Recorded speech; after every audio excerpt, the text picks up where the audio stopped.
नट में पहुंचने पर सतगुरु के दरबार का कोडी आपके चरणों में बार बार नमस्कार करते हैं, अभिनंदन करते हैं, स्वागत करते हैं। जो आप इतनी दूर दराज से चलकर 50 कोस से 20 कोस से सतगुरु के दरबार में आए हो, आप सभी की हाजिरी उस मालिक के पास में लग रही है। धान्य नूर प्रकाश तेरा सहारा, क्योंकि उनके पास में बहुत ही बड़ा सीसीटीवी कैमरा है, जिसके जरिए पूरे संसार की गतिविधियों का पता चलता है। हम चाहे कितना मर्जी छुप छुप के पाप कमाते हैं कि हमें कोई नहीं देख रहा, लेकिन मालिक की नजर हर जीव पे है,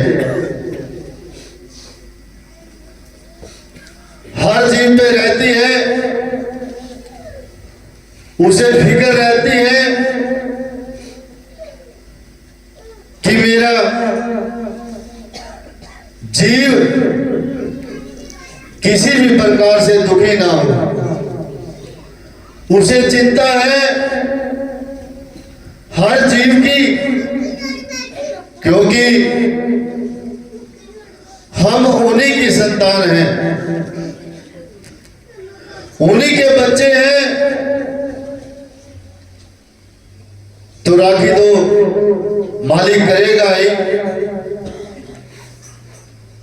गुरु नानक साहब ने कहा है, थोड़ा सा और करते हैं, ज्यादा जोर लग रहा है, पहले ठीक था। नानक नाम जहाज है, चढ़ी सो उतरे पार, तू ही मेरा राखिया, तू ही सिरजनहार। बड़े ही सरल शब्दों में कहा है कि नानम ये उस मालिक का नाम है जो उसके नाम पर कुर्बान होगा, अपना तन मन धन अर्पित करेगा, साथ संगत से प्यार करेगा। वो मालिक का है। और जिसने साथ संगत की रमज को नहीं जाना, मालिक को नहीं जाना, उनके हुक्म के दायरे में नहीं आया, तो जीव नुगरा है। उसे बुल्ले शाह जी ने वाणी में फरमाया कि बुलिया मुख डरावना, जिन्हें विसारिया नाम, इथे दुख नेरिया आगे ठोड़ना ठाम। ऐसे जीव को यहां तो दुख है ही, किसे? जिसने नाम लेकर नाम को विसार दिया, सत्संग में नहीं आता, बहुत ही बड़ा साहूकार बना बैठा है। जैसे शुरुआत में जो जीव आते हैं, एक बकरी का रूप धारण करके आते हैं कि महाराज जी, हे मेरे परमपिता परमात्मा, मुझ पर दया की भीख डालो। वो सतगुरु बड़ा दयाल है, बड़ा ही दयालु है, फिर भी उस जीव पर दया कर देता है, नाम की बख्शीश कर देता है, सारे कार्य सिद्ध कर देता है। और जब सभी कार्य सिद्ध हो जाते हैं, फिर कहता है कि मन मेरा बाणिया अपनी बाण कदे ना छोटे। पहले कमती तोलता मीठा मीठा बोले, आन कान रखे डंडी में मीठा मीठा बोले। मेरा मन बाणिया अपनी बाणे कदे ना छोटे। कहने का मतलब यह है, वो जीव जो शुरुआत में बकरी का रूप धारण करके आता है कि हे मालिक मुझ पर दया करो, मालिक दया करता है, मालिक शरण पड़े की लाज रखता है। जो दरबार में आ जाता है, मालिक उस पर दया करता है। दया हो गई बड़ी भारी, कार्य सिद्ध हो गए, और फिर कहता है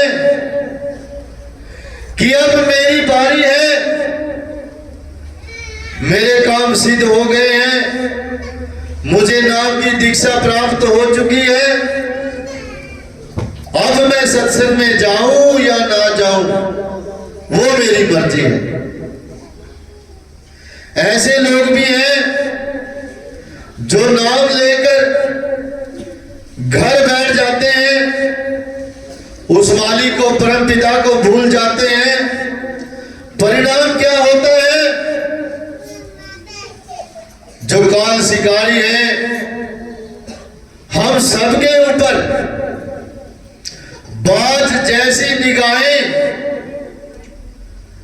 बाज की इतनी पैनी नजर होती है, 100-200 फुट से भी वो अपने शिकार पर पैनी नजर बनाए रखता है, और मौका मिलते ही उसे खा जाता है।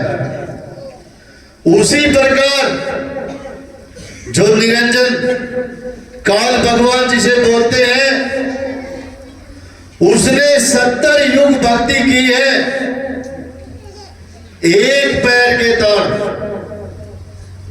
और वो इस मृत लोक में कुछ भी कर सकता है। ये जो शरीर है, ये चोला है, उसी का है, मृत लोक का वासी है, वो मालिक है। इस शरीर के साथ में कुछ भी कर सकता है, लेकिन जीव को घबराना नहीं चाहिए, बिल्कुल भी घबराना नहीं चाहिए। सत्संग में आना चाहिए। काल शिकारी जैसे ही हमारी नजर उस मालिक से हटती है, ध्यान हटता है, वो काल शिकारी खा जाता है। इतने दुख उसकी झोली में डाल देता है भी, ताकि इसका मुंह दोबारा सत्संग की तरफ न हो।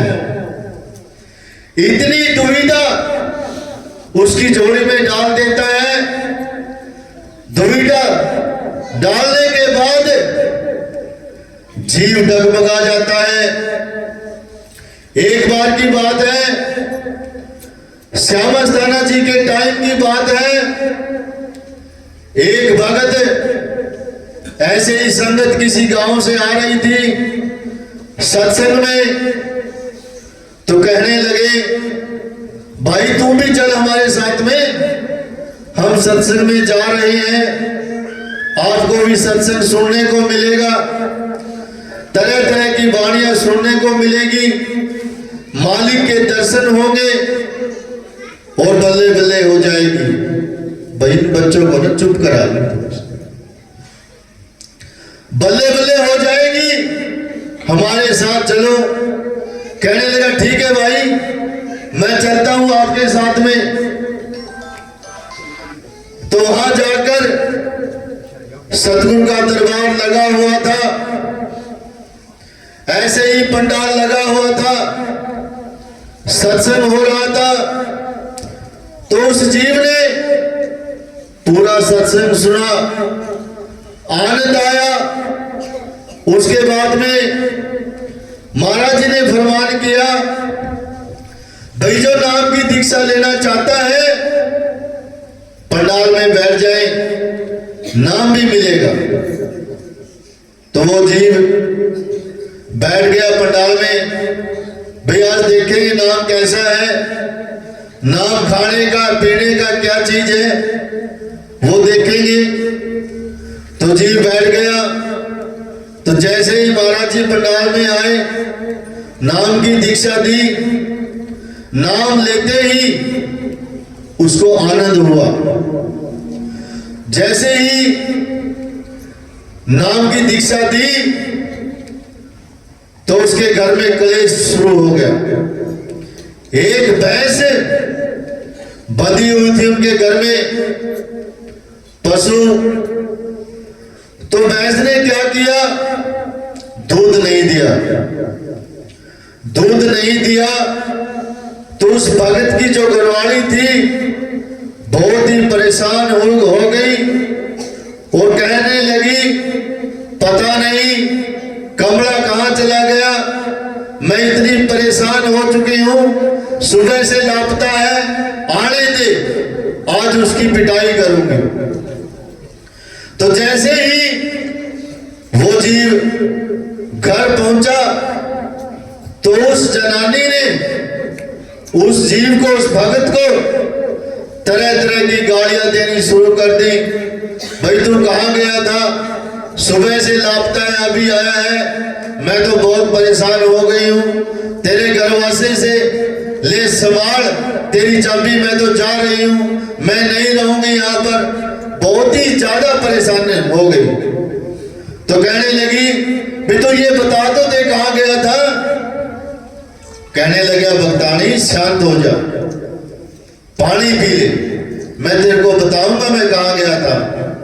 तो कहने लगा, भक्तानी आज मैं बहुत अच्छी जगह गया था, आज मुझे उस मालिक के दर्शन हुए, सत्संग सुनने को मिला, संगत के दर्शन हुए, मुझे तो बहुत अच्छा लगा, बहुत ही बढ़िया लगा, अगली बार मैं आपको भी ले जाऊंगा।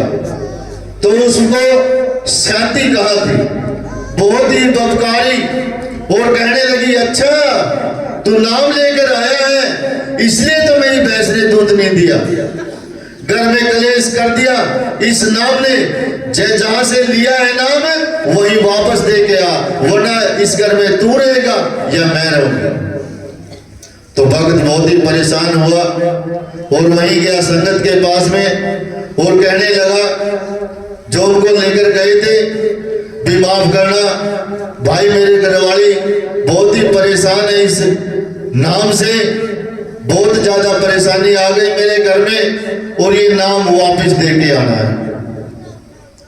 तो कहने लगा, ठीक है भाई, चलते हैं महाराज जी के पास में, कोई तो रास्ता बताएंगे। तो महाराज जी के सामने चले गए, हाथ जोड़कर खड़े हो गए।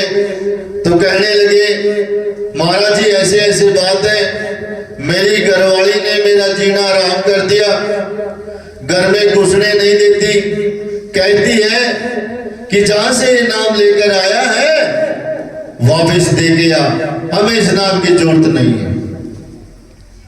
तो महाराज जी हंसने लगे, भाई ये नाम वापस नहीं होता, ये कोई सामान नहीं है कि तूने दुकान से लिया और वापस कर दिया, हमने तो नाम लिया है तुझे पकड़ने के लिए, तुझे सत्संग में जोड़ने के लिए, तेरी जिंदगी को सफल करने के लिए और आगे का उद्धार करने के लिए, इस जन्म मरण से पीछा छुड़वाने के लिए तुझे नाम दिया गया है ये वापिस नहीं होगा, ये तो तेरे हृदय के अंदर फिट हो चुका है, तू निकाल ले फिर भी नहीं निकलेगा ये, क्योंकि नाम एक पवित्र चीज है।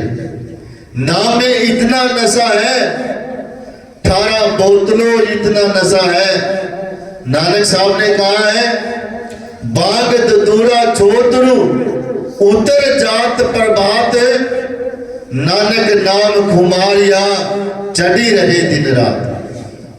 कि ये जो बागत दूरा शराब ये तो शाम होते ही उतर जाएंगे, जो नाम की खुमारी है, नाम का नशा है, वो हर वेले जीव को चढ़ा रहता है। तो यह सुनकर निराश हालत में वो जीव अपने घर चला गया।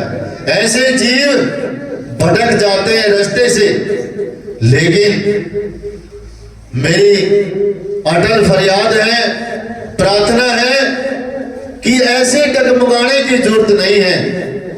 महाराज जी ने एक भजन के माध्यम से फरमाया है कि राम भजन में दुख है ज्यादा, जन्म मरण की कट जाए व्याधा। दुख तो आएंगे, जैसे जैसे हम सत्संग के लिए तैयार होते हैं, बहुत सारी समस्याएं आती हैं, बहुत ज्यादा दुख आते हैं। कभी किसी की डेथ हो गई, कभी कुछ हो गया। अभी की बात है, अपने कमलेश जी की लड़की है वंदना, उसको आना था सत्संग में, तो अभी फोन आया भी महाराज जी जो मेरी जेठानी है उसके रिश्तेदारी में कोई डेथ हो गई, हमें जरूर जाना पड़ेगा, माफी चाहता हूं आने से। ऐसे परेशानियां आती हैं, दुख आते हैं, लेकिन हमने दृढ़ संकल्प से, ये तो सिर धड़ की बाजी है।